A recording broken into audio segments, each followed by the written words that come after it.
Taoism is an ancient Chinese mystical, philosophical and religious tradition that emphasizes living in agreement with the Tao. The main work in Taoism is the Tao Te Ching, created by a mysterious author called Lao Tzu, which contains profound wisdom and insights. But there are more ancient works that define Taoism, like Zhuangzi and Li Tzu.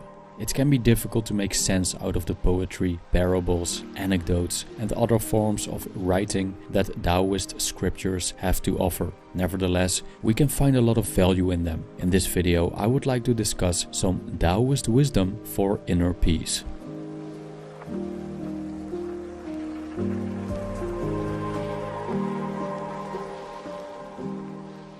Taoism contains a philosophy that almost directly opposes today's culture.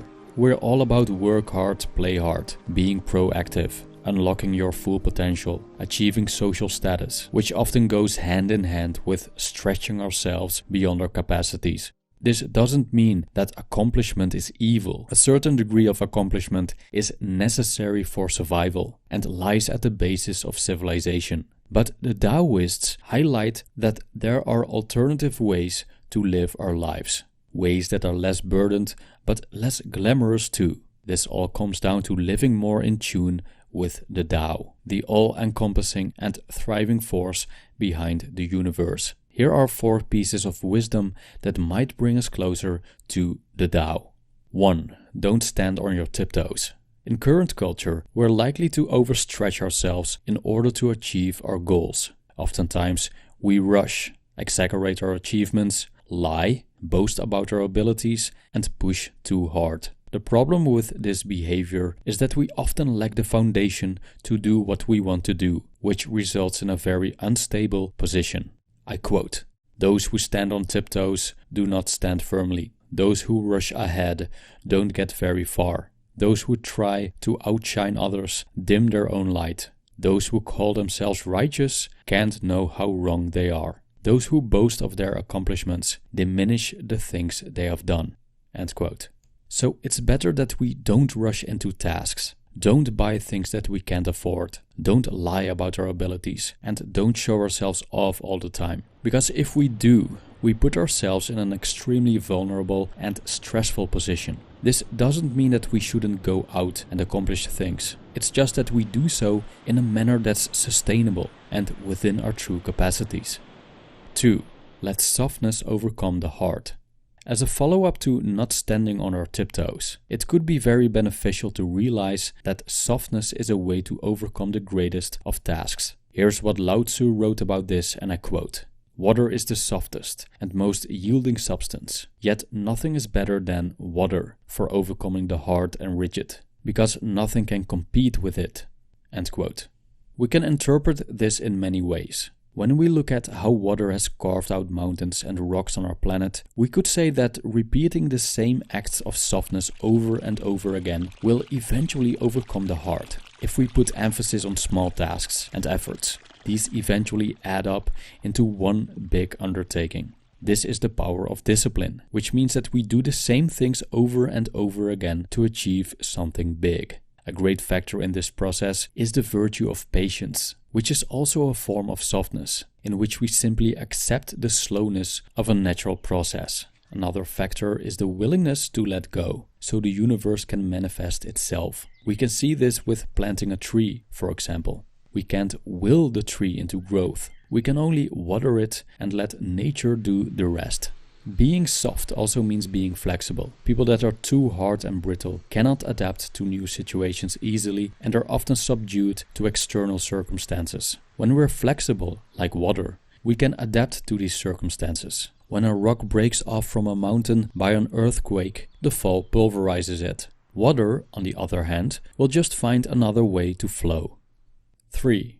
Appreciate uselessness. In the Zhuangzi, there's a story about a useless, crooked tree. The lumberjack didn't want to cut that tree because that would have been a waste of his time and energy. The tree was so crooked and ugly that he probably couldn't even make one decent wooden plank out of it. But then, Zhuangzi came along. He observed that the straight trees were all cut down because they were useful for mankind.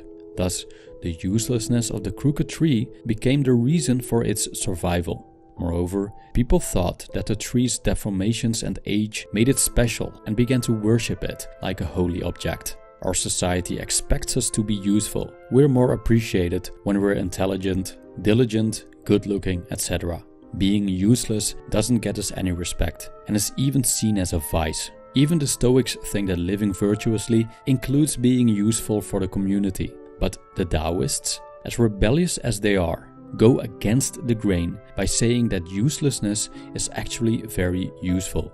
In the case of the tree, uselessness led to its preservation. When it comes to humans, we'll see that when we don't possess many desirable traits, we're often saved from a lot of trouble.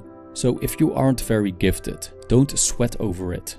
Instead, be happy, because gifted people are often the first ones that get exploited. 4. Don't strive, but flow along. Zhuangzi observed that striving for external things is the same as striving for an illusion. Wealth doesn't buy happiness, and it certainly doesn't buy inner peace. On the contrary, being too much encumbered by possessions can evoke anxiety.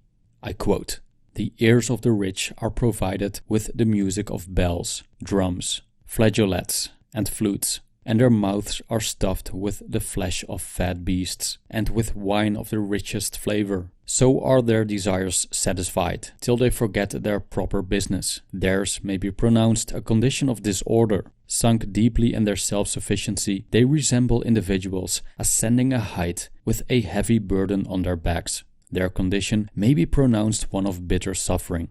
End quote. The Taoists see any kind of grasping towards externals and tightly holding on to them as unnatural. It's not aligned with the Tao, so to say. But current society seems to completely revolve around this, and perhaps this is one of the main reasons why so many people are on antidepressants these days and flee in drugs and alcohol. A healthier way would be to stop striving and let go. And when we flow along with the current of life, we'll find out that many things will come to us, and that it doesn't take much, in a materialistic sense, to be satisfied.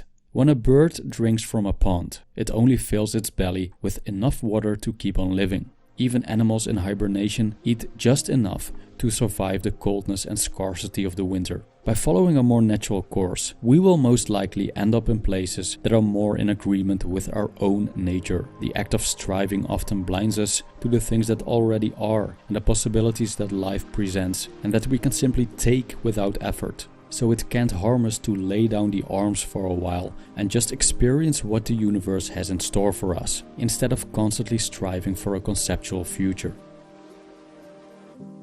Thank you for watching.